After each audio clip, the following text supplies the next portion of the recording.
and welcome to Overtime ATL. I am one of only 4 hosts that will be talking to you about the good, the bad, the ugly, about what's going on in the ATL as well as the world.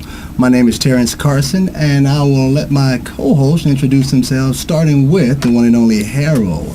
How's it going, ATL? Harold Lippert. It's a pleasure to be here with you tonight. Hello, ladies and gentlemen. This is Jay Randall coming to you from Baltimore, Maryland, by way of California. I'm very excited about being here with you this evening. And I'm Leroy Saunders, coming straight out of New York City, and it's a pleasure to be here in the ATL. My name again is Terrence Carson, and I am from the ATL. I'm a Grady baby. I'm homegrown. We do what we do.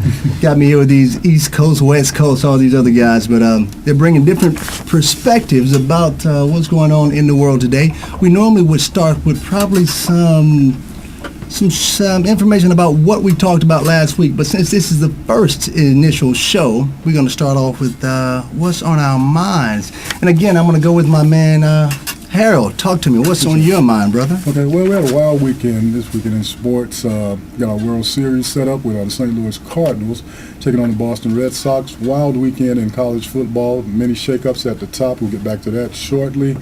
Falcons football, fans were hanging in there here in the A. Harry Douglas doing his thing this weekend. But we're going to talk about the college football weekend. Florida State put a drugging on Clemson this weekend, 51-14 final. And it begs the question, is the SEC run about to come to an end? Threats from the ACC, Pac-10. And I'll turn that over to my panel and get some thoughts, starting with Jay Randall. Is the SEC run about to come to an end here in 2013-14? I'm going to be honest with you. Florida State was very impressive over the weekend.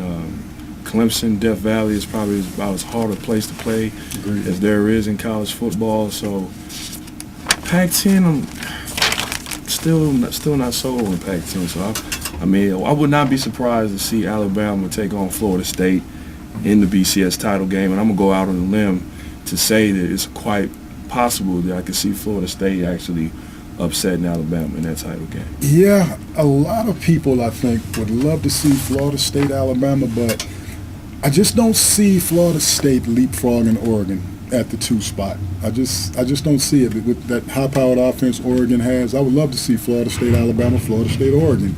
But I just don't think it's possible that they're going to leapfrog Oregon if they win outright. Get your take on that, Leroy. I don't even think it's all about the SEC. It's all about Alabama. Texas A&M came into the SEC and started winning right away. Mm-hmm. Missouri came into the SEC, started winning right away. The coach of Florida left, went to Ohio State. Urban Meyer. All of a sudden, Ohio State's dominant. Mm-hmm. So it's really not about the SEC. It's about other good college football teams and should they get a chance to play. Mm-hmm. So are you saying the SEC is overrated? No, not that it's overrated, but what I also believe is the arrogance of the SEC, meaning the champion has to come from the SEC. 6 years in a row. But it's all Alabama. And before Nick Saban got to Alabama, Alabama was not good. Okay? Mm-hmm. So if Nick Saban decides to leave and go coach Michigan, then Michigan's going to be a powerhouse. Mm-hmm. So we've seen other teams come from other conferences come into the SEC and just start smacking people around. Texas A&M, Missouri. I wouldn't necessarily say they smacked them around. They score a lot of points, but I understand where you're coming from. Okay, Leroy, let me ask you a question. Are you validating that it's the coaching more so than the SEC talent? The SEC, talent in that region, your Mississippi, Alabama, Georgia, Florida down the line? It's cyclical. It goes through cycles. When Florida State, Miami, the U was on top, everyone said Florida played the best ball in the country. No one was talking about the SEC. When Penn State was rolling with Joe Paul, when USC was doing their thing, no one was talking about the SEC. The SEC is hot now.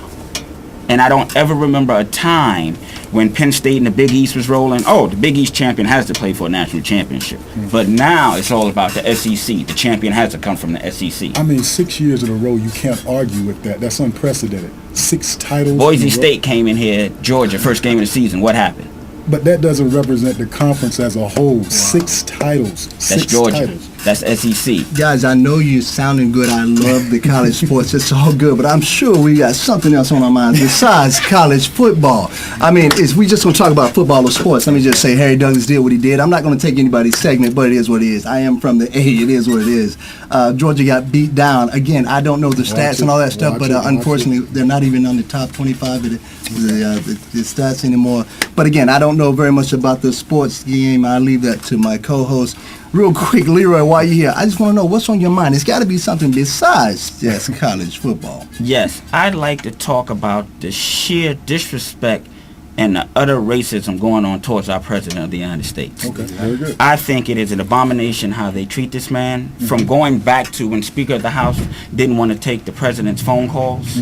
When you are the most powerful man on the planet and you can't get someone to return your phone call. Right. To now they're standing outside of the White House talking about get off your knees, put down the Koran, and come out with your hands up. To other members of the media, especially on the right, Sean Hannity, that won't even acknowledge that this is our president. Right. He said numerous times, he's not my president. Right. What I don't understand is why do we have military troops all over the world spreading democracy when clearly we haven't figured out what that means here? Absolutely.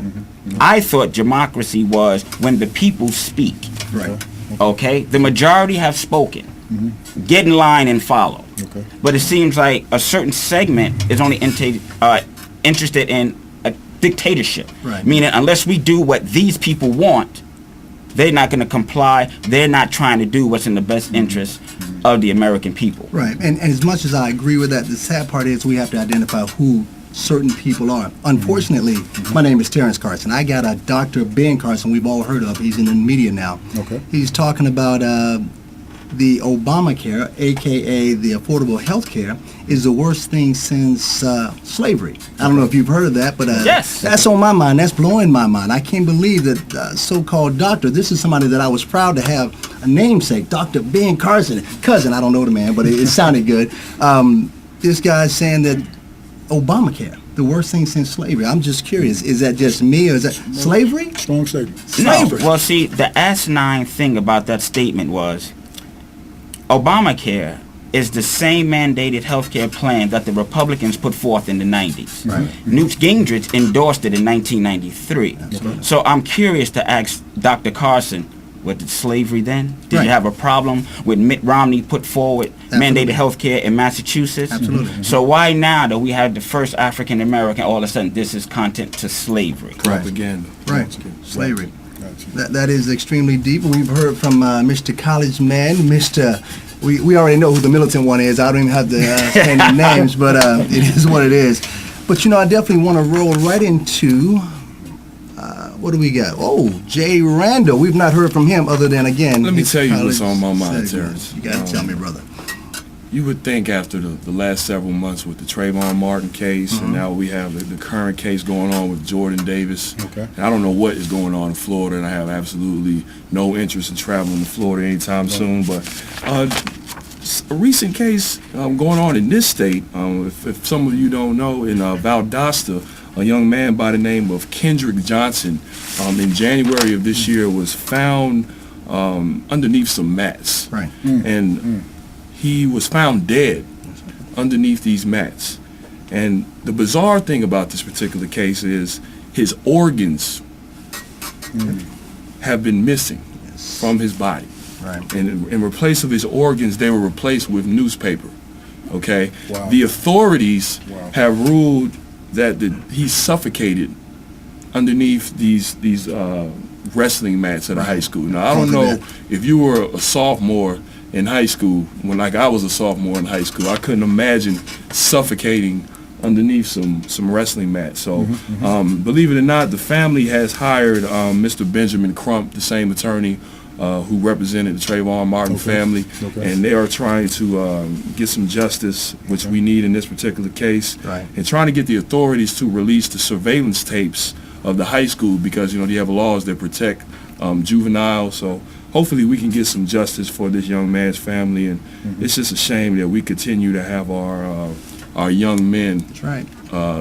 Die in vain. Absolutely. But one thing I want to say about that, one problem I have with all of this is that they didn't even realize that his organs were removed until his body was exhumed. Exactly. This man was buried. Apparently there had to be an autopsy done before he was even buried. Right. But yet and still, we don't find out until after his body is exhumed, and they go back in and they find out that his organs have been removed. Wow. I don't understand how this is happening.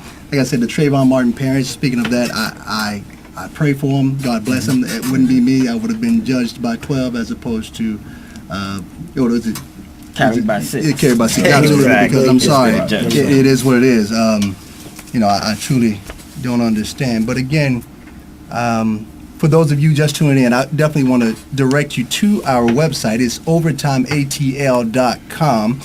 You can call in also at 404-904-9446. Again, that's 404-904-9446. By all means. Oh, I got 2 different phone numbers. I apologize. But, okay, now let me go right into Shay in regards to the plight of the black males. Now, again, I guess that leads right into what you were just speaking of. Yeah, Kendrick absolutely. Johnson. Basically, just like we were talking about in reference to the Trayvon Martin case, the Jordan Davis case, and this young man whose life was lost, we definitely, as African American males, have to be wary of the way we are depicted in the media, and that's going to bring me into my my special report that deals specifically with the plight of the black males as depicted in the media. Listen to this. According to an October 2011 publication by the Opportunity Journal, it sheds light on how mass media can affect outcomes for black males and boys in American society.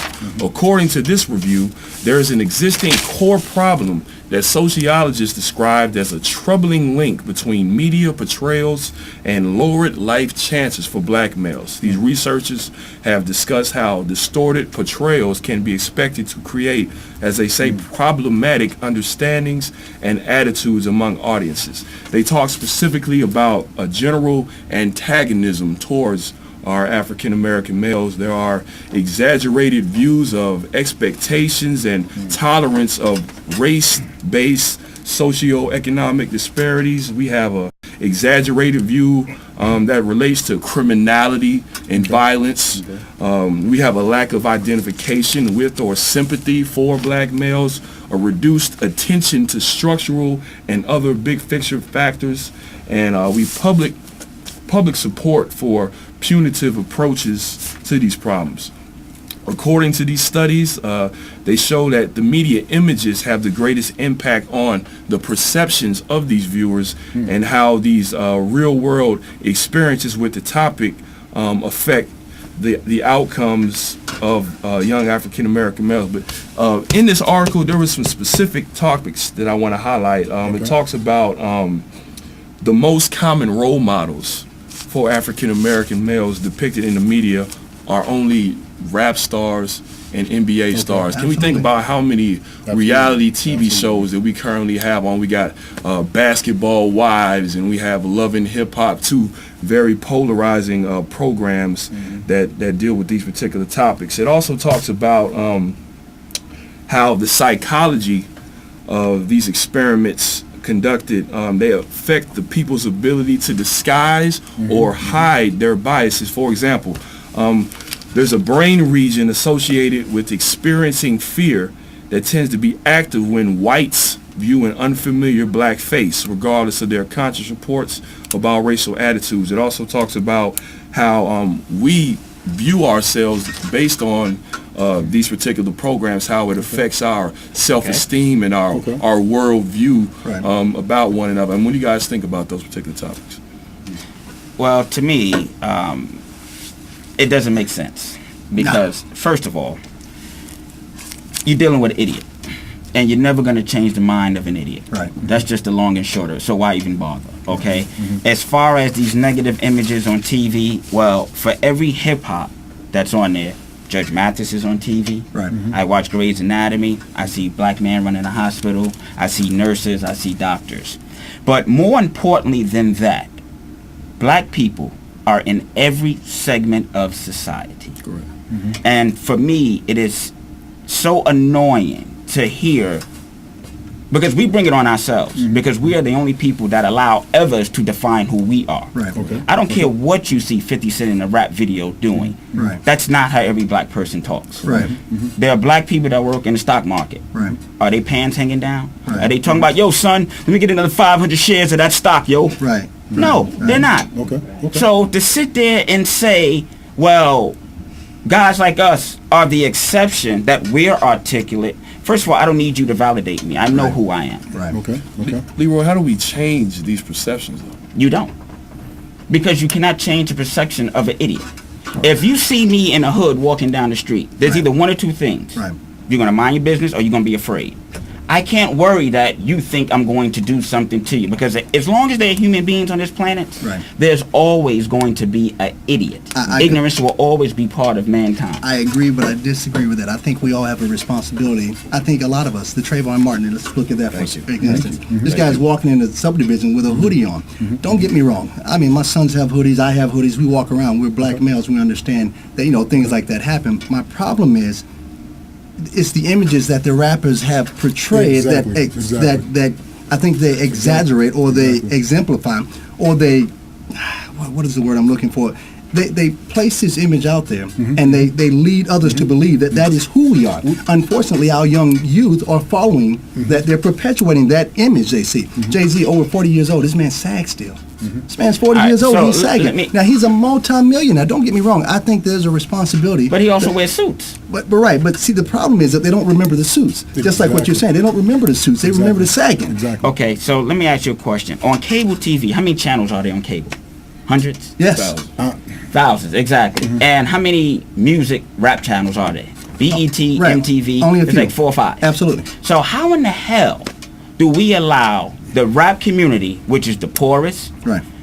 most uneducated segment Right. of our society, to represent all of us? It always has. When on every single channel, as I mentioned, you can turn the channel, there's Judge Mathis. Right.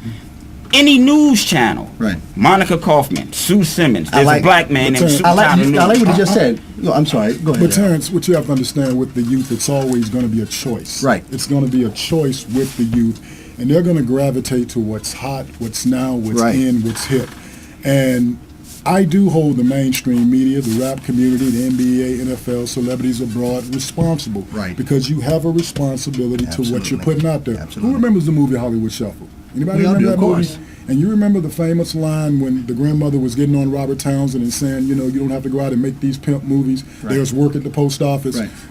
That's sort of what, I'm gravitating to. They have a responsibility if they care about their people and they care about the youth Right. today.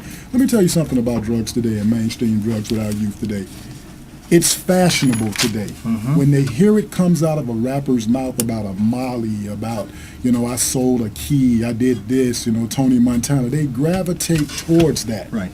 And what I'm telling you is the music, years ago we were worried about video games, poisoning our kids' mind, and we were worried about, the music.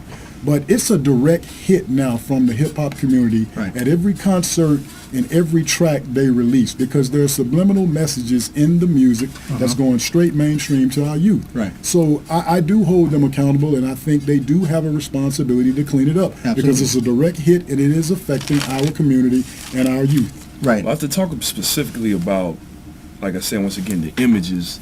If we talk about reality television, for instance, Love and Hip Hop, Basketball Wives, there's a reason we make up 11% of the U.S. population is African Americans. Yet over 30% of television shows and reality TV are viewed by us. Right. We control reality TV. So if we turn off the television and stop tuning into Basketball Wives and all of these shows that show us in a negative light, without ratings, they have no show. Right. So we can have more positive images. And I agree. But here's the question. Why do you feel it's necessary, you need for somebody else to validate you as a man? Right. Me- I don't care what Flavor Flav is doing. That's not me. Right, and guys, that's a very good question, and we're going to answer that question when we come back. I need for all my listeners out there, as well as my viewers, to give us a call at 404-890-6091. Again, that's 404-890-6091. We're at Overtime ATL, and we'll be waiting for you when we come back. Don't forget to...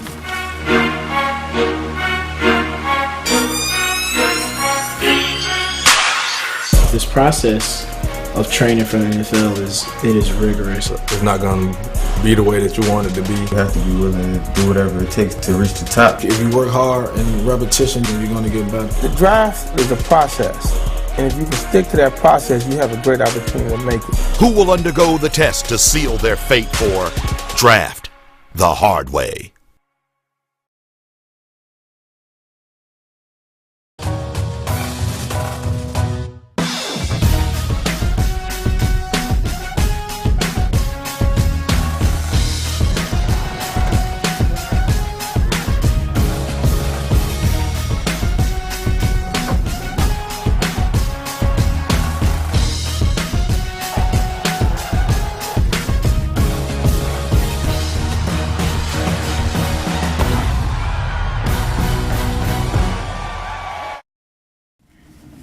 Welcome back to Overtime ATL. Just a reminder for you out there, if you would like to sponsor a segment, please visit our website at overtimeatl.com. Also, if you'd like to advertise with us, also make sure you check out the website on overtimeatl.com. Before we go any further, I know we're going to answer a question, but Jay definitely has a guest in with us this evening. Jay? Yes, to shed some light on this subject, we have a special guest who's an expert in this field of study. Let's welcome licensed professional counselor, Mr. Darrell Brooks. Thank you for having us. Mr. Brooks, Yes. you heard the discussion. Can you provide some solutions for our audience on how we as black males can effectively change these generalized misconceptions that have been depicted in the media? Sure. One of the first things I would like to say, though, is that Leroy brought up an interesting point about the media and how it doesn't matter, or it shouldn't matter, to what happens to me as a person. But there's a two-pronged thing to that. One, we also have to look at the fact that we have to look at the family has been so battled against for just having a mom and a dad in the home. When we grew up, we had our moms and dads. Some of us probably didn't, but we had that community that kept us together. So when things happen or when situations occur, you had someone to correct it right then and there on the spot. So, for example, we're talking about the music industry. Like, okay, do I listen to rap music? At times I did, but back in the day when we listened to rap music, it was more about just battling the breaks, the beats, and what man was this way. Now we're talking more about what I've got, what you don't have, how many women I'm going with, how many women you don't go with, and how many women are going with the women that I'm going with too. So they bring all that into the game.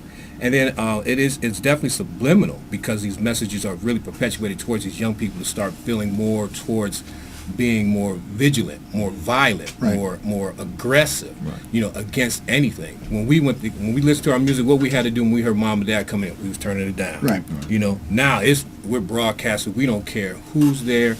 They have these three prongs, what I call don't talk, don't trust, don't feel attitudes. So when you think about these kids, when I'm thinking about don't talk, don't trust, don't feel, you at home, something happens to your mom and dad, a fight breaks out, the first thing the man's going to say, look, do not bring this information back at the school. I don't want no teachers coming over here bothering us, so you don't talk about nothing.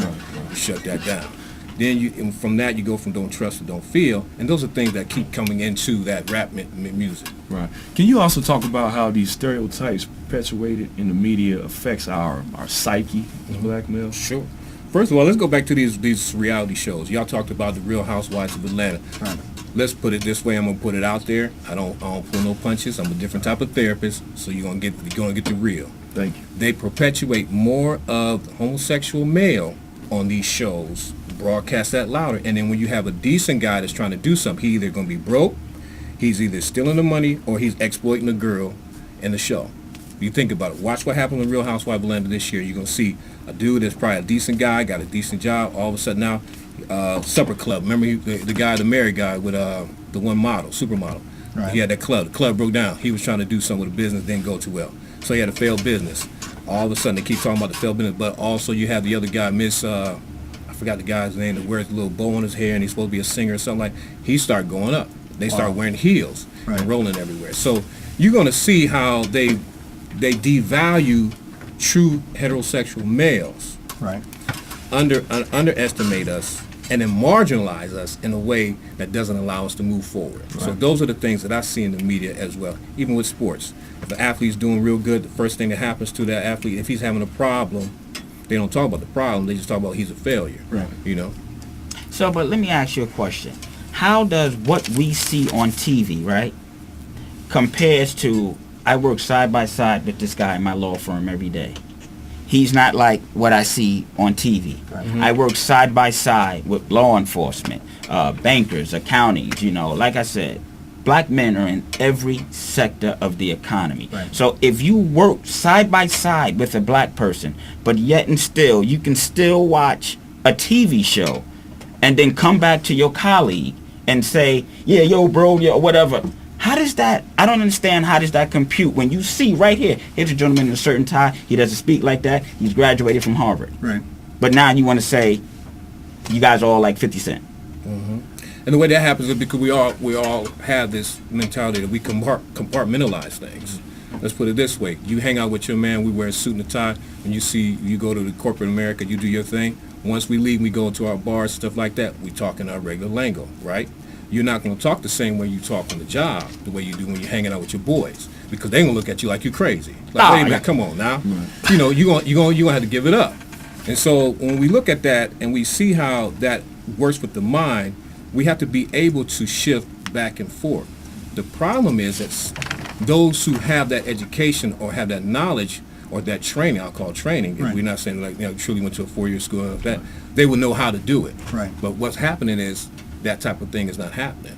Let's be honest, we're not, as men here, if we're giving back to that community, we should see more brothers doing that. Right. But there's more brothers that are not doing that because they're letting themselves a fear of not going back because, hey, I got mine, you get yours. I got a question for you, though. How much of that is also attributed to, quote unquote, keeping it real? You know, I know for a fact, I've always heard growing up, you know what, Terrence, you sound like a white boy. Oh, you're white. Why? In my household, my mother was definitely taught up north. She grew up in Detroit, so even though I'm from the South, we couldn't go in the house, your partner, this, that. My mother was like, no, you brought it up, you got it out of the street, you take it back to the street. Right. So even though I know who and what I am, articulation and education has always been something we believed in, or at least my parents taught. And it's not about having a degree, because I don't think having a degree defines, again, going back to what you said, defines who and what we are. We can be articulate without being, necessarily formally educated. True. But again, that keeping it real stigma, how many of us, I've heard many adults even those with college degrees or postgraduate degrees, said to me, Terrence, don't correct my speech, because that is who they want to continue to identify with. That's not keeping it real if you sound like the other man. You're a sellout. So how much of that is attributed to us trying to make sure, again, the Michael Vicks, holding on to the wrong cousins because, you know what, yes, I'm a multimillionaire, but I can't let him go because then they're going to think I sold out. Yeah, and that comes from, and I still go back to, how many of us remember the Willie Lynch? Yes, so absolutely. We have that in Crabs in the Barrel. We are the only, let's say, race in the community that does that to ourselves. If we look at the Jewish community, they correct themselves all the time. Absolutely. They help build their businesses up all the time. You look at the Italian community, Little Italy. I'm from Cleveland, Ohio. We had a place called Little Italy. At 8 o'clock at night, us black folks, we ain't going nowhere near these two sections of Little Italy because they already take care of they take care of this thing. But here we go. When we have the situation, are we going to keep it real? I understand the realness of it, but I want you to understand is that there is another part of that where it's just called, to me, it's just home education, being responsible, being fathers to men, being that uncle, that cousin that's going to take them to the side and then show them these steps. Okay, you can act this way, you can be this way, but still, you got to hold on to some integrity, some depth, because without that, you're a void. You're just out there. And you're not going to be able to survive in this community. Again, real quick, that's interesting that you say that, because again, a lot of the parents now, a lot of the fathers now are the same men that we're talking about that are sagging their pants. I've seen many brothers walking around sagging, pushing baby carriages, and I'm thinking to myself, if this guy is pushing, this is the father, what is he going to teach his son? All right. So as you said, perpetuate it.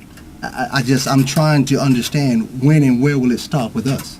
like I said, it's more preventative, and this is where we come into and how my agency, how we begin to start doing things more is do more preventative care. Okay. Where we go into the high schools, we go into the middle schools, you go into the even grade schools, and begin to show that, hey, I'm walking in there with a suit on, I'm talking professional, I can hang with you. They don't think I can play ball. They don't know I was a college ball player. So when I shoot jumpers in their face, all of a sudden now something's different about this guy. How can he be a ball player and wear a suit, and he's not on television, but he's still part of my community, and I see him every day. Since you brought it up, I mean, you deal a lot with sports psychology, and we've seen a lot of these issues. He brought up Michael Vick earlier. We had the young man in Kansas City who took his own life after he murdered his girlfriend. Can you talk about how stressful situations that we endure in our lifetime affects our decision making, ability to maintain healthy relationships, our finances, and put us in a position to finally reach our full potential? In about 30 seconds, if you can give about 30 seconds. In 30 seconds? Yeah, I apologize, sir. Okay, it's going to take another session to talk with me to do that. 30 seconds, but real quick. It's based upon understanding who we are as a person, knowing that there are certain levels that we have to achieve in maturity. And that's not just based on age, that's also your psychological maturity. Yes. And so those are the things that I will be helping them out in a way to understand that, okay, psychologically, you're probably acting at 16 when you're actually 24. Absolutely. Again, we want to thank you. That's Mr. Darrell Brooks, a mental health therapist. Again, Overtime ATL. Make sure you go out and check us out on our website. Also, don't forget to call in. Call in 404-890-6091. Also, for those of you, if you'd like to sponsor a segment, make sure you come out and see us, OvertimeATL.com. Advertise, advertise, advertise. 404-890-6091. We'll be right back. Let's check in with our celebrity guest and investing genius to get some insight into today's game. Hey, E-Trade, baby. Hey, Kurt. We're having our own little pregame show here. I can see that, E-Trade, baby. Is that who I think it is? Yeehaw! You can bet a sheepdog at a rodeo it is. Okay, let's see what my panel of football mavens has to say about the game. What's going to determine the game, guys? I'll tell you. There are two things you can drive a truck through: the visitor's defense and the gap in Strahan's teeth. Oh, man, that's an old joke. Speaking of old jokes, where'd Jimmy go? He must have gone golfing, that shankopotamus. Terry, what do you think the key to tonight's game is? Well, we saw a real barn burner. Terry, the game hasn't started yet. My bad. Flag on the play. Delay of intelligence. Back to you, Kurt. Always a pleasure, E-Trade, baby.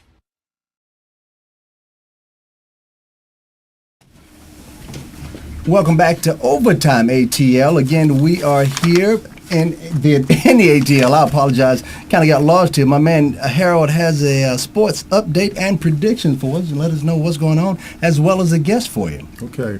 OTL, I'd like to have a special thank you for one of my guests today. We have extreme pleasure of welcoming Justin White of the Pigskin Champs College Football Fantasy League. How's it going, Justin? Great, thanks. Okay. Thanks for having me. Okay. First thing I want to ask you, I want you to talk to us about this obsession, this addiction to fantasy football. I see it a lot of times in office pools, just out everywhere. I want you to talk to us about this fantasy football league. Well, I think that as a whole, the whole craze of fantasy sports started because most of us who do it, we can't play them anymore at that level, you know, like if we did, we're done now, you know, so it becomes this ownership of the sport again, and it gives you the ability to kind of really, you know, it also gives you the ability to watch games that you would normally watch, games that you wouldn't. I mean, like our league is a college league, and we have 26 people in our league, which is the largest one on CBS Sports. Okay. But the thing is that none of us would ever watch Northern Illinois and Grand Valley State play each other. But because we have somebody on that team, now all of a sudden we're breaking out every stop and we're trying to find every avenue we can to watch at least a little bit of that game and this other game, So I think that's what it's all about. It's the fact that you have the ownership of these players nowadays. So that's why there's such a craze for it. So it would be safe to say that fantasy football does push attention to the smaller tier schools. Sometimes, it just depends. Like our league doesn't, unfortunately. Like our commissioner is very big on it being major conferences. So it's the SECs, the Big 12s, Pac-10 or Pac-12s. like that. But in a league that I played in previously, they They did. It was all out, so you could have anybody you wanted, and that was kind of cool. But the reason that this league doesn't do that is because it makes it hard for guys, with families to be able to start looking at the quarterback at like Grand Valley State again, somewhere like that, because you're not really digging that deep. You're taking 5 minutes every week, 10 minutes every week to say, hey, who am I going to start? Okay. So, Gotcha. Let me ask you an interesting question. Morals and values, do they play a part in a selection of a player, say for your fantasy football league? And I'll give you a prime example. Michael Vick coming straight out of prison, coming back into the NFL. Do you think the moral compass of an individual would make a difference in a player you would select for your fantasy football league? Me personally? Yes. No. Other people? Yeah, definitely. But I'm a big proponent of Mike Vick, to be honest with you personally. So Okay. I'm the type of guy that says, you know what, man, you did your time. We're done with that. We move on. Like for instance, in this league, which like I was saying is a college league, I drafted Jeremy Hill. And if you know college football right now, man, like he's kind of a lightning rod himself.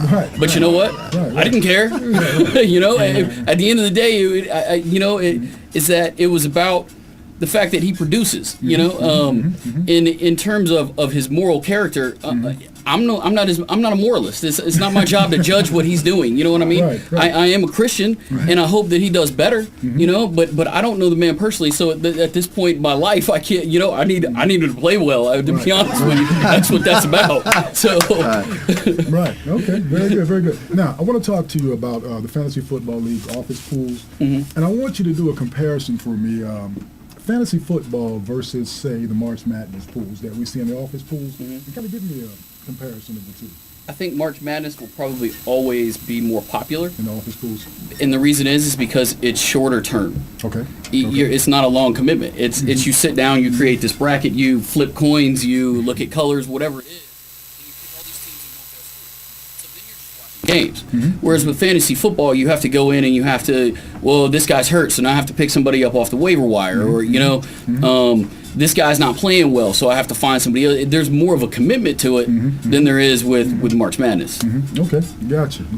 Okay, now I can't let you leave without you giving us some of your top flight players on your fantasy football. Oh man, let's see, my quarterback, man, I picked this guy up as a free agent. His name's Sean Marion. And he's a quarterback at Oregon State. Okay. I just kind of picked him up on a flyer because I picked up a guy who wasn't even playing, in the draft, and I didn't know that until the season started. So I go get this guy, and he's putting up 50 points a week. Wow. And then Jeremy Hill obviously is done well for me.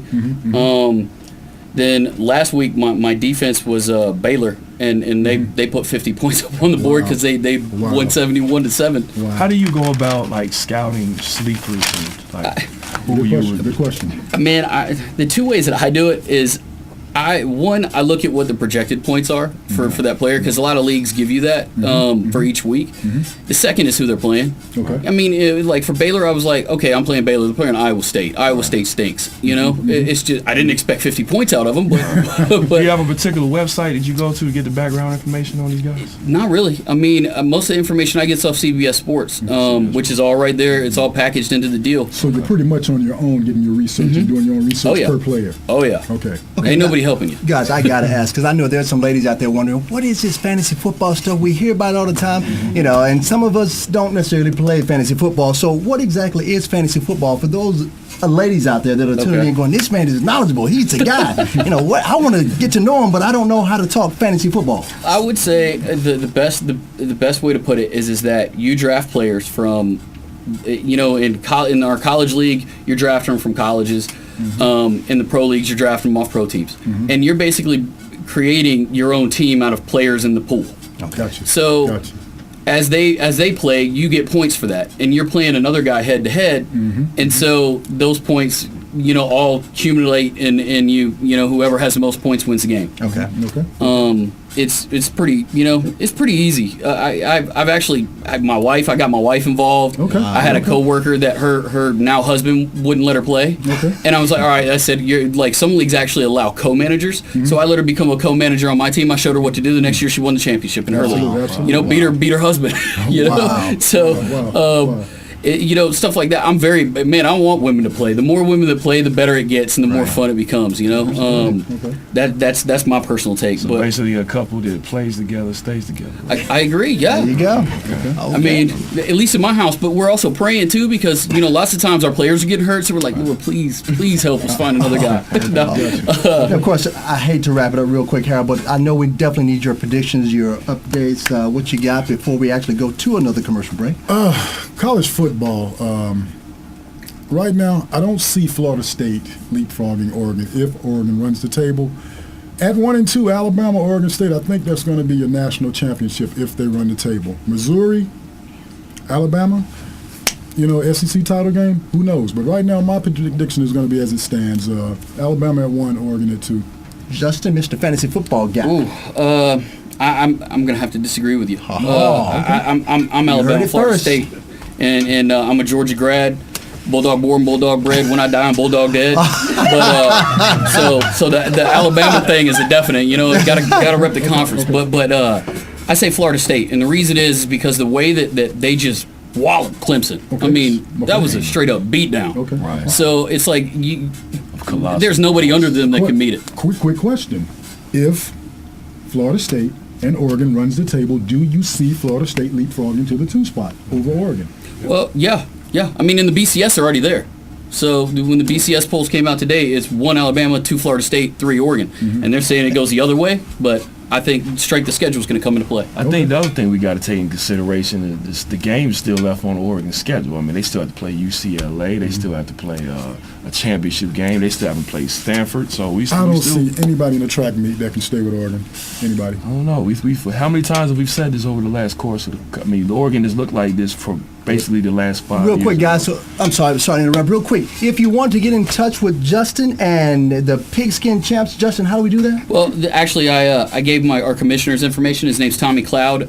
Tommy's email is coachtcloud@gmail.com. Okay. And just tell him you're interested in joining Pigskin Champs for next year. Okay. Okay, guys, you heard it first. ATL, Overtime ATL. We want to thank Justin. We got to take another commercial break. We'll be right back as soon as possible. Don't forget, if you want to advertise, if you want to sponsor a segment, visit us at OVERTIMEATL.com. Also, give us a call. I got the phone number 404. It is 890. Is that 89160? Okay, 890-6091. Again, OVERTIMEATL.com. We'll see you soon.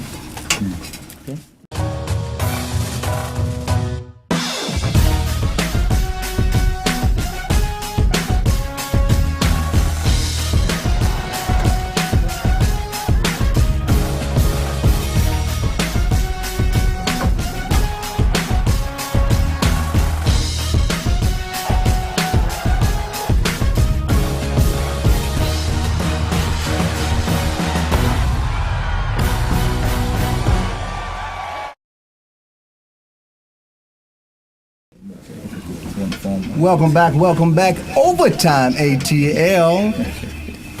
Terrence Carson. Of course, we still got some more guests, still got a lot more to talk about. Again, for those of you out there that want to sponsor us, make sure you visit us on overtimeatl.com. Also, make sure you give us a call at 404-890-6091, overtimeatl.com. We've got some more guests to talk to and talk about. Guys, who do we have? La, la, la. Come on, man, that's the legendary milkshake. You know what? I was trying to do my milkshake brings on this kind of sweet, but not that kind of milkshake. I was just saying, that kind of milkshake, man. Milkshake, he's shaking bake, shaking bake. I was just trying to bring something in, but it didn't work for me. So milkshake. Who's got milkshake for me? Okay, looks like my man Harold. More milkshake. Of course, that's a sports segment. That's all you, brother. Talk to me. Okay. We have the esteemed pleasure of welcoming to the set Milkshake from the legendary And One series. Milkshake, how you doing, man? Pleasure. Okay. Milkshake, first question I want to ask you, and I think I speak for a lot of people when I ask this question. Top 5 And One players versus... Beside me. You know what? I'm not going to even say the top 5 NBA players, but let's put the top 5 And One players on the court with 5 NBA players. What's the outcome? Well, you got my boy Escalade, which he's now his past. I'm sorry to hear R.I.P. that. That's God rest you, brother. We miss you. Yeah, rest in peace. Escalade, big 300 pound. I mean, the man can play. Brother of Mark Jackson, coaching the Golden State Warriors. Right. I'd say Skip to Malou, which is Raphael Austin. He's now in the NBA. Very good. God truly been blessed him. He's the only one from street ball that went to the NBA. Okay. The Future, half man, half amazing, and of course my home personal 50. Okay. Now, if that game was to come to fruition, and let's say we played by street ball rules, NBA had to adapt to and one rules. Oh, no doubt we'll win. We'll win all that. Not even close. I mean the rules are gonna change a little bit, but I blowout. No contest. Blowout. Oh no, all my way I worry about is Kobe.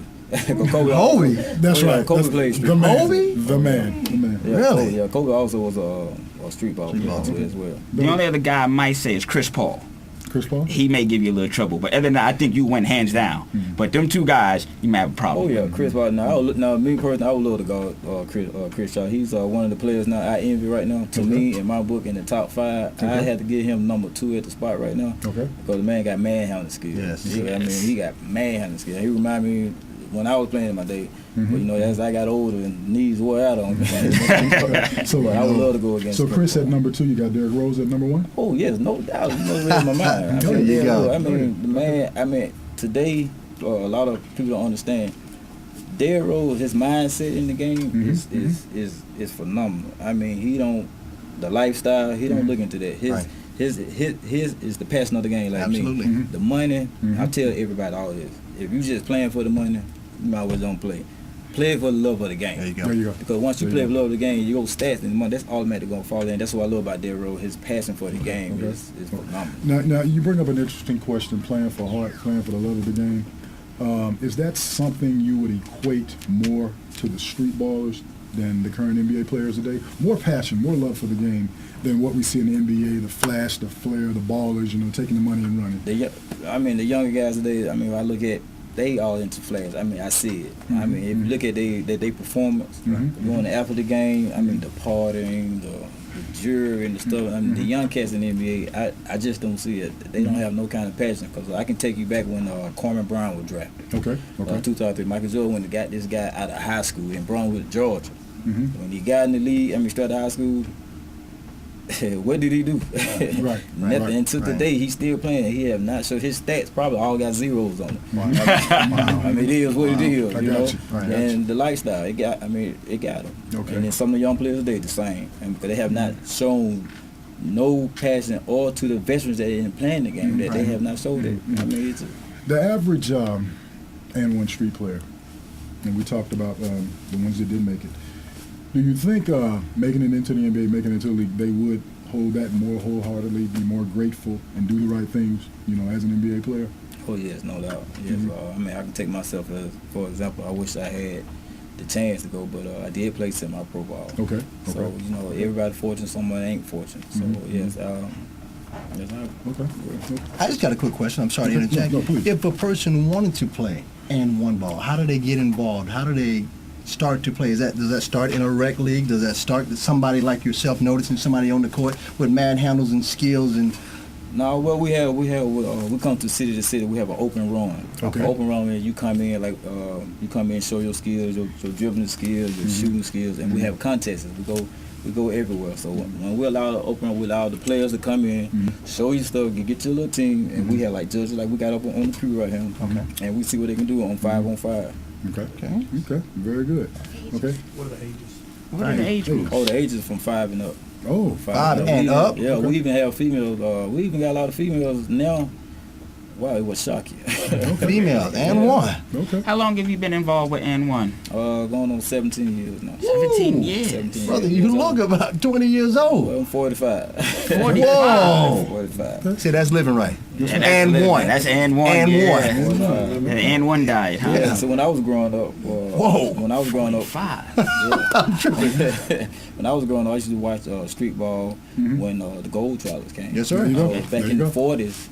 People don't realize street ball go way back when, like I say, when the gold trials. And my favorite player was Melo Lot Lemon in and Curly Neal. Yes, and I used to watch these players. I used to watch Curly on their knees dribbling the ball. Wow, how can I do that? How can I do that? Wow, this is fascinating. And so when if you had a lot of street ball legends, which we all know from Rucker Park. Yes, sir. If you go to Rucker Park now, you will see all the names that you would never know that engraved in. Some of the best players that they are unknown players today that could have been in the NBA, could have been, I mean, superstars. So shout out to the Harlem Gold Chargers. They were like one of my legends. So that's how I got my skill. I started playing with older guys, bigger guys, because I was short. I was like a short Spud Webb back in the day. You know? But my vertical, I had a nice vertical. So that really kind of helped me with my ball handling skill with my vertical. So that really helped me out a whole lot.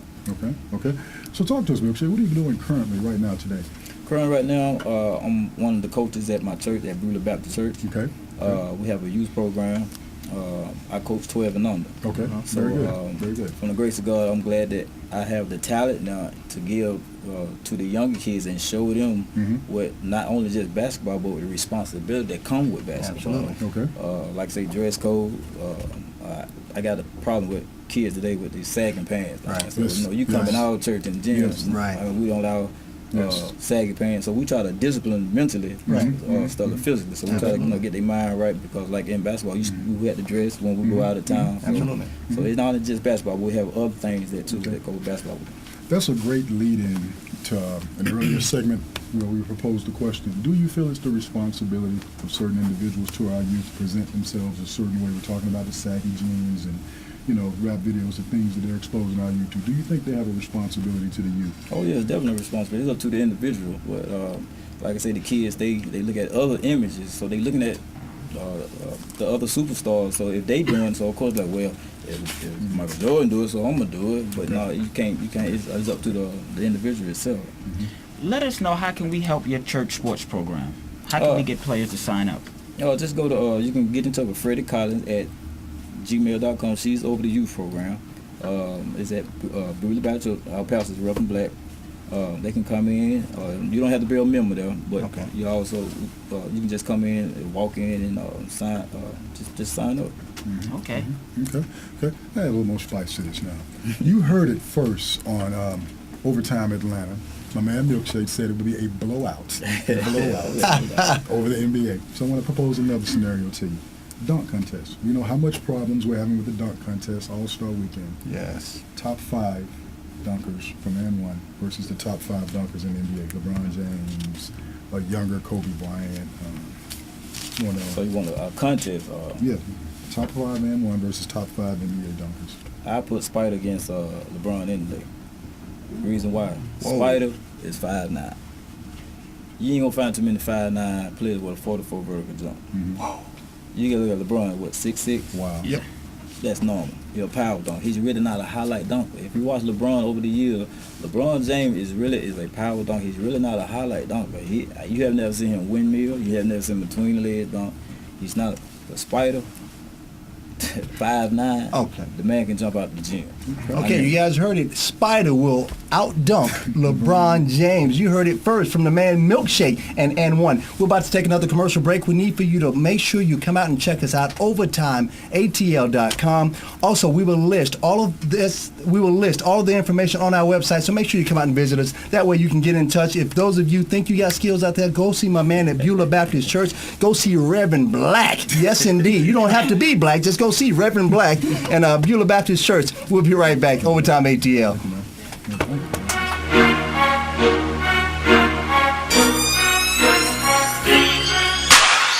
This process of training for the NFL is rigorous. It's not going to be the way that you want it to be. You have to be willing to do whatever it takes to reach the top. If you work hard and repetition, then you're going to get better. The draft is a process. And if you can stick to that process, you have a great opportunity to make it. Who will undergo the test to seal their fate for draft the hard way? There might be a few questions you need to ask when you first sit in a barber's chair. Like, are you a Pro-Way Hair School professionally trained barber? Oh, you're not? So what exactly did you learn? Did you learn styling, hair coloring, or permanent waving? What about business management? Are you trained to handle all client relations? Cause really, that's what it's all about, right? Me, the client. After all, you better make me look good. Pro-Way Hair School. Training today for the designs of tomorrow. Pro-Way Hair School is located in Stone Mountain. Call now to enroll. Welcome back, OvertimeATL.com. We're coming back. We're going to let my man Leroy Saunders introduce his guest for you. Well, ladies and gentlemen, it's a treat. The men of Overtime Atlanta are proud to present Mr. Spencer Smith. How are you doing today, Gentlemen, thank you for having me on. I appreciate it. Good to see all of you. Spencer Smith is with the Georgia Football Officials Association. Spencer, how long have you been officiating? I have been doing football for 31 years. 31 years? 31 years. I started in youth ball, did high school and college. And you are a referee, white hat. That is correct. So you are the guy who, holding number 76, 10-yard penalty, replay second down. That's exactly. You do it very well. You do it very well. Let me give you a card. Maybe I need to hire you to come on down and get going with us. That was very good. How'd you get started 31 years Actually, ago? That's a great story. I was coaching youth football at Chastain Park at Northside Youth Organization, and I was working for the bank, and I was on the management training program, and our branch manager would not let me leave early in the afternoons to go coach the kids. And I felt like if I can't give it 100% and I'm asking that from them, I don't want to do something else to stay involved, so I decided to seek out officiating. And I started doing youth ball in the metropolitan Atlanta area from Gresham Park to Douglas County, north DeKalb, central DeKalb, northeast, Murphy Candler. And from there I moved into the high school level. From there I moved in and I spent 6 years in the SIAC. And then I was on the supplemental list in the SEC for 6 years. Okay, wow, SEC, big-time officials, ladies and gentlemen. Now, with officiating, there's a lot of rules. You got to know all the hand signals, the gestures for the calls. If I wanted to get started in that, how would I go about joining the GFOA? That's a great question. We've got a website, which is www.gfoa.cc. You can go there and it'll direct you as to what to do to join our organization. If you come to join us, we will provide you with all the training that you need. We'll give you your rule books. We'll have all that stuff. By the way, coaches never know what color the rule book is each year. It's a great question to ask them when they come up and argue with you. But anyway, we will train you. You will start out, I'll give you that story in a minute. You will start out working on the sub-varsity level. You've got to crawl before you can walk and before you can run. You'll spend a couple of years there on the sub-varsity level and then move into a varsity football game. And typically you're going to start at the wing position, and some guys start in the umpire. Okay. But typically that's where they'll start, and then they'll move to some of the other positions. Typically you have your referees in high school football are guys that have got 20-plus years experience at another position before they move to referee. You don't come in and just go direct to referee. And just ask Mr. Harold Mitchell. He came in from the West into the SEC, and he was the first African-American official in the SEC, referee. Wow. He was the first one, and he was also in the SIAC. But anyway, he was a gentleman that helped me grow quite a bit in teaching me how to officiate. But he came in and worked deep and then moved the referee position from there. Okay. Well, you mentioned that there's training that takes place. What kind of, is it intense training? How long is the training? Basically, we'll start meeting in June. We'll have rule studies 2 or 3 times a month. We'll have on-the-field mechanics training. The Georgia High School Association has a mechanics camp that you're required to attend every other year to develop the habits of being a good official, learning what the new mechanics are, new rules, new points of emphasis from the National Federation, of whose rules we play under in the state of Georgia. If you go to the state of Texas, they play under NCAA rules. We play under the National Federation of High School rules. And you will have a mentor assigned to you. Okay. So that as you go through this training, you're not just thrown to the wolves. There's somebody there to help you learn how to work the game, handle yourself professionally on the field, and do the job you're supposed to do. So now, we see with these new advent of rules, we see the NFL, we see college, the targeting. Has that started to trickle down to the high school to where you now have to call targeting and things of that nature? We wouldn't necessarily call it targeting. There is a helmet-to-helmet contact rule. Targeting is really something that started in the NCAA at this point, and there's a lot they've got to do to clean that up. I think there's going to be some rule changes on that coming down the pipe, as you could have seen from the games last week. But in high school, a lot of the helmet-to-helmet contact we would call, with the signal being illegal helmet contact, and it's a 15-yard personal foul penalty. But it doesn't necessarily mean the player's ejected. It has to be egregious to the point where we're going to eject somebody. Okay. As far as officiating goes, how many of them are on the field? In the state of Georgia, there's a minimum of 5 officials on the field for a varsity game, a minimum of 4 for a sub-varsity game. Our association works 7, and on weekends when we're light, if the schools will approve it, we will put 7 men out on the field just to get a young man some reps for a game. But 6 is what you'll standardly see. From the time playoffs come to state championships, the associations must field 6 officials for each game plus a clock operator. And there's 22 football officials associations across the state of Georgia that are all affiliated or sanctioned by the Georgia High School Association to call Georgia high school football games. I just got to interject here. I'm sorry. I'm an NFL fan, and you mean to tell me, so some of these refs in the NFL have over 20 years with the calls they make? Oh, yeah. Oh, absolutely. I'm sorry. It seems as if you got these guys from the Stevie Wonder School of Refereeing. Oh, yeah, I mean, yes. some of the calls I've seen, I don't see what they see sometimes either, but I'm not there on the field to make that call. Now, instant replay has helped them tremendously. And in their defense, if you go back and look, about 95, 97% of the time, they get the call right. Yes, they have gotten a lot better. There's some bizarre calls that are made. I've been victim. I've made some calls going, why did I throw that? What did I see? And I've got to go back and think. But you've got to slow the game down. Right. See what you see. Is it advantage, disadvantage? Is it a personal foul situation or an injury or a safety situation to make the call? If the right tackle holds over here and there's a sweep play to the other side, what did that do? Nothing. You go up and tell that guy, hey, look, 64, I saw you holding. It didn't have an effect on the play at all. And if they scored a touchdown, you called it back, you're going to have a lot of explaining to do when the coach looks at that film. Absolutely. There was no advantage, disadvantage gained, and it's preventing officiating to stop it. Okay, so now I like that you brought that up. So, as you just said, if it's on the opposite end of play, that necessarily won't be called, or it shouldn't be called? Shouldn't be. Really? It doesn't have an effect on the play.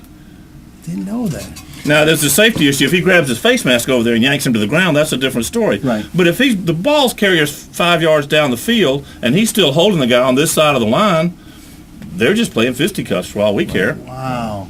I just want to piggyback on what you were talking about earlier with the targeting penalties. We have such an emphasis on the offensive player. It seems like with all of the money being generated with the quarterback position and the wide receiver position, that seems like the sport of the NFL or football in general is all about the offensive player, someone who's formerly played defense and coached defense.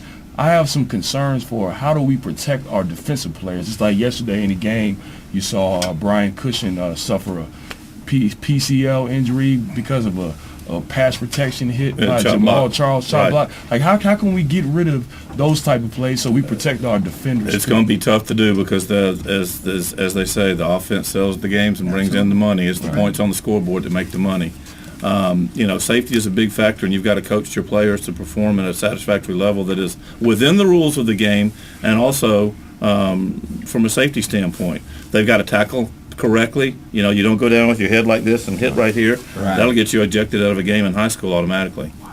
But the coaches now have got to teach the kids how to correctly tackle and how to handle themselves on the field. I'm glad you talked about that. Going forward, with the state of the game the way it is today, we all know about the lawsuit with all of the retired players with regards to the concussions, but like 10, 15, 20 years from now, where do you see our game? Is it in jeopardy? I don't think it's in jeopardy. Back when Teddy Roosevelt was president, he was going to stop the game because we had 2 guys killed during football games in the NFL or in the pro leagues at that time, or college leagues at that time. 2 guys were killed playing football, and they developed situations and they came up with ideas on how to prevent those things from happening. And I think you'll see the game evolve as it does. It changes all the time. I had concussion problems in high school and didn't even know it. And we're very cognizant as officials on the field. If a kid gets up and he does this one time too many, we can take him out of the game, and the coaches have to have him checked out by a medical professional or a trainer on the sidelines, and they cannot bring him back in for the rest of the game. Okay. Before you leave, I just wanted to make sure, because I had the pleasure of talking to you off camera, and you were telling me that there's actually a shortage and you need this. Yes, gentlemen, I'm so glad you brought that up. We start in July? Well, we will start our first meeting in May of next year with spring practice, spring meeting, pre-registration, and get that started. And then in June, we get intense in getting in the rule books because they'll be out by that time to get started for the next year. But there is a critical shortage of high school football officials across the state of Georgia, not just in my association, but everybody. Atlanta's still growing. We're still building schools. And the thing about it is we've got to have folks that can get out there and do it. I get older every year. Those kids stay the same age. They just get bigger and faster. Right. Yeah. And we've got to have young folks that want to come in and make the sacrifice and the time commitment to do it. If you're going to come in and do high school football for the money, then go do rec ball. Because you're going to come in and do it for the passion of the game, the love of the game, and the friends that you make will be the best friends you'll have for the rest of your life. That's outstanding. And we can go to the website, tell our viewers. www.gfoa.cc. Different little name there, but it's gfoa.cc, and you can click on the link. It'll take you right to it. Congratulations again, Spencer, on your accomplishments. I also believe you got an award in 2009 for Outstanding Official, and last year, 2012, you were Official of the Year. For the Georgia Athletic Coaches Association. Yes, thank you very much. I appreciate Congratulations. that. Thank you. Yes. Thank you. Can I give you some advice? Sure. One position that I'm interested in high school, instant replay. Please don't do it. We've got coaches screaming now that schools are getting 25-second clocks. You know, they already got the jumbotrons. Now they're going to 25-second clocks. Wow. And, the kids that don't play all that time, they're going crazy trying to figure out how to do it. Guys, we definitely want to thank Spencer again. OvertimeATL.com. Make sure you come out and see us. Again, you can check out all of this information on our website. Again, www.overtimeatl.com. We'll be back in 1 minute. Commercials. Thank you. All right, let's check in with our celebrity guest and investing genius to get some insight into today's game. Hey, E-Trade, baby. Hey, Kurt. We're having our own little pregame show here. I can see that, E-Trade, baby. Is that who I think it is? Yeehaw! You can bet a sheepdog at a rodeo it is. Okay, let's see what my panel of football mavens has to say about the game. What's going to determine the game, guys? I'll tell you. There are two things you can drive a truck through. The visitor's defense and the gap in Strahan's teeth. Oh, man, that's an old joke. Speaking of old jokes, where'd Jimmy go? He must have gone golfing. That shankopotamus. Terry, what do you think the key to tonight's game is? Well, we saw a real barn burner. Terry, the game hasn't started yet. My bad. Flag on the play. Delay of intelligence. Back to you, Kurt. Always a pleasure, E-Trade, baby. All right, let's check in with our celebrity guest and investing genius to get some insight into today's...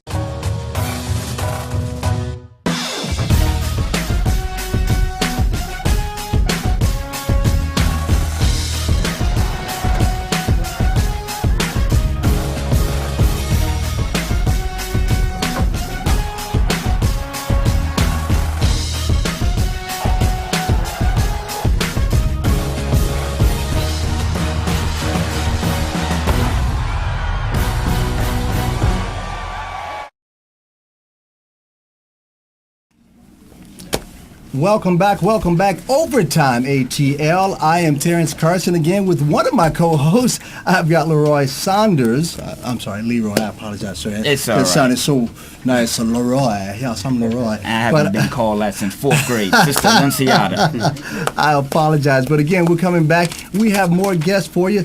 This time, it is my turn to introduce the one and only Party with a Purpose founder, Rob Owens, as well as I've got Ahmed. And Ahmed, you are the what part of the? Is he the? Well, I'm gonna defer to Rob. Okay, there you go. We're gonna go with Rob. My role Business is. colleague, Yes. good friend of mine as Okay. well. Yeah, so definitely. I just want to say I had the pleasure of sitting on the conversation, the dialogue earlier, and it's about the creating social awareness and social responsibility as leaders, and our organization, Party with a Purpose, is a vehicle for that, and it's gauged or it's targeted towards individuals of affluence to use their impact to influence the community in an effective manner, to help out others. So you mentioned the lifestyle that is commonly glorified, amongst athletes and people that are in the entertainment industry. Well, Party with a Purpose uses the entertainment and nightlife industry as a channel to conduct community outreach. Okay. So, amongst some of the things that we do, we do some wine tastings. We partner with different nightlife proprietors, restaurants, and other venues, and with all of the proceeds and the donations, we sponsor one of 4 of our initiatives as an organization, which are HIV/AIDS awareness, domestic violence, education, and assistance for the homeless. So really just trying to create social awareness and consciousness about our habits as consumers and as a community. Right. If you've never driven by a popular club or venue in the Atlanta or any area, major city, the lines are wrapped Absolutely. around the building. People have shot for 2 or 3 weeks for this evening of Yes. and they have hundreds and sometimes thousands of dollars worth of garments and shoes, and they're paying whatever it is that they request that they pay, whatever it is they say that they have to pay to get in, and that's great. But at the end of the day, whose lives have you impacted? Who have you helped? Absolutely. So that's where we come in as an organization to shine some light on our habits and create an opportunity to get people engaged to help others. Absolutely. By having a good time. So we're celebrating life, and in lieu of that, we're going to help people in the process. That is beautiful. Just curious, what helped you to at least, what motivated you, I guess is what I want to say. What motivated you to start Party with a Purpose? Okay, well, what motivated me was just to piggyback again off what you guys mentioned, we're talking about earlier, is not having that positive, role model, or that person to tell me to keep going, or that person to tell me it's okay to think outside the box, that person to tell me that, hey, you have some other alternatives, some other options. So, right. I want to be a resource hub, as an organization, by engaging these people that have that influence on the community and our young people to be able to reach out and use their, use what they have to positively affect, the community, if that makes sense. So, okay, it does. Yeah, that's really what kind of got me started. I've done some parties as a teen, adolescents in college and high school. Then I've always been, I grew up in a Cub Scout kid, a Boy Scout. I grew up in that environment where it's all about community service, and I was just actually looking forward to some direction, man. And it's really it's bigger than me. It's a God-given vision, and I figured out, or I was blessed with the vision to create a means of attracting or doing what I'm passionate about in under one umbrella, if that makes sense. Now, let me ask you this. How long have you been in business? I founded the organization in 2009. As of January 2013 this year, I left all of my corporate footholds, and I spent about 5 years in education. I've worked on grades pre-K through 12. I've worked in various capacities as an after-school enrichment coordinator. I've worked as an educator. I've worked as a counselor for Upper Bound. So I just, this beginning this year, I said, full time, I'm gonna, give back and make this my mission. And you mentioned very quickly affluent individuals, celebrities, and/or those of the like. Are there any that we would know of that have contributed or even added to your foundation thus far? Yeah, if you, we've worked with Kevin of KCE Bars. He owns 6 venues in the Atlanta area. Worked with Tonight Atlanta, Jimmy Jones. Worked at various venues such as Arum, Indigo Bar. Cream Ultra Lounge. We've had some celebrities as well. Yeah, so hey, I can name drop, but they're really. I understand. Now, real quick, do a lot of your contributors, do they want to be anonymous, or do they because and the reason why I ask, there are so many celebrities that actually give back, but they want to do it anonymously, and they don't want to be, look at me, I'm doing this, I'm doing this. But yet and still, I don't think they understand what they may or may not understand. Right, the impact, right? It says so much, because we see Ludacris doing his thing, and we exactly. We see some doing, and especially if we don't see Jeezy, and we don't see the others. Right, not saying that they don't. It's just when we don't hear it, it's like, they're out there swinging, they sensationalize it. Or what are they doing to give back? And that's so important for those, again, that are out there looking and waiting to hear, what about T.I.? Did T.I. give something? T.I. got it. Did he give? You know what I mean? It's just it means so much. And it's just the process. Absolutely. It's just a difficult industry to get into, navigate into. Is their priorities sometimes are right. I don't want to say skewed, but they're doing what they do. So we're just like I said, we're providing that vehicle. So hey, come to this club. Absolutely. You going to the club anyway, come to this one and support our initiatives. So let us know what we can do to help, because we'd like to know when is your next event and when's it coming, and we can support that. Okay. Our next event is going to be December 6th. Okay. And it's an event series entitled Cognizance, and it's Arts, Affluence, and Awareness. It's in lieu of World AIDS Day, which is December 1st. So of course we're going to have all of the following. It's going to be live music. It's going to be at a lounge. It's called Couture Lounge. Okay. On the south of Crescent. And so basically we're shedding light on the epidemic, and we're having some different partners such as Aid Atlanta and Youth Pride, and we're going to have them set up tables in which people can pick up literature and be educated. And really, what we're doing is take off some of the layers, some of the stigmas of the issue. Not saying that they're any less serious, but we make it cool. And that's really, I think, as an organization, we have to, or as philanthropists, we have to, make it cool for people to be involved. 'Cause that's what, like you mentioned earlier, that's what people like. They like to feel cool, like to feel, Right. Now, I'm told that Ahmed over there, Mr. Quiet Man, is a director. Ahmed? Yeah, Ahmed actually, I was going to introduce him. Okay. But Ahmed, no, he's actually one of my colleagues, good friend. He's been part of moving forward with the vision and mission of the organization. He's come up with a really cool concept to help us mobilize in the high school and college demographics. They'll be our next generation of leaders as well as decision makers. So, Ahmed. All right, thank you. I would first like to say that I'm proud to be a part of Party with a Purpose, and also you guys asked how you can help. You can definitely go on our website and donate. Yeah. So the web address is pwap-inc.org. So everybody can do that. $1, $2, everything. Every little bit helps to make a difference. Right. One of the initiatives that we're getting ready to launch is called the Atlanta House Party. The Atlanta House Party is an internet dance show. And on our internet dance show, we'll be looking for high schoolers that can dance. Right. So we're going to get ready and launch our show, and we're looking for dancers. Our Instagram is ATL House Party, and also we are at atlhouseparty@gmail.com. Okay. And so we're looking for dancers to send us their information, and we'll be auditioning them for a television show as well. Okay. Choreographed dance. Let's be clear on that. We're not looking for What is Red Nose? Is it Red Nose? Hey. Is that the new one? Again, all right. Guys, we will list all that information on our site. You got to make sure you come out and see us. Again, we want to thank Party with a Purpose for coming out and seeing us. Thank you, sir. Ahmed, thank you for coming out and visiting us. Again, Overtime ATL. I am Terrence Carson, one of the 4 hosts. We've got to wrap it up, but make sure you go visit us, www.overtimeatl.com. Make sure you also give us a call, 404-890-6091. Again, that's 404-890-6091. Overtime ATL. We thank you. We'll see you next time. Good night. Well, I was going to have y'all come back on. Yeah, we can. Oh, okay. We come back on. You can edit that. You can edit that out. Oh! All right, let's check in with our celebrity guest and investing genius to get some insight into today's game. Hey, E-Trade, baby. Hey, Kurt. We're having our own little pregame show here. I can see that, E-Trade, baby. Is that who I think it is? Yeehaw! You can bet a sheepdog at a rodeo it is.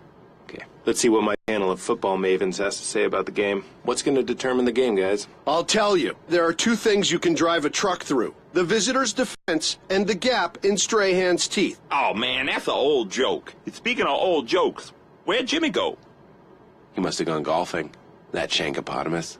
Terry, what do you think the key to tonight's game is? Well, we saw a real barn burner. Terry, the game hasn't started yet. My bad. Flag on the play. Delay of intelligence. Back to you, Kurt. Always a pleasure, E-Trade, baby.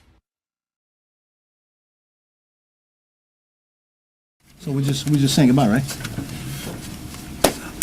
Welcome back, Overtime ATL. It's almost time to wrap this up. Again, I'm Terrence Carson, one of the 4 hosts, along with my co-host. We just want to wrap it up real quick and say goodbye. So, Leroy? Gentlemen, it was a great debate. I enjoyed debating these things with you, and I look forward to our next time where we can engage and articulate our thoughts out to Atlanta. Just want to make sure we always have solutions to these issues that we talk about. We don't want to just be complaining. We want to make sure that we give people something that they can wrap their heads around. Very good. I had a blast tonight with my new brothers here on the set. Had a blast, man. You did a great job tonight. I want to leave everybody with a quote tonight before I leave. Live life abundantly, but not at the expense of others. Absolutely. Okay.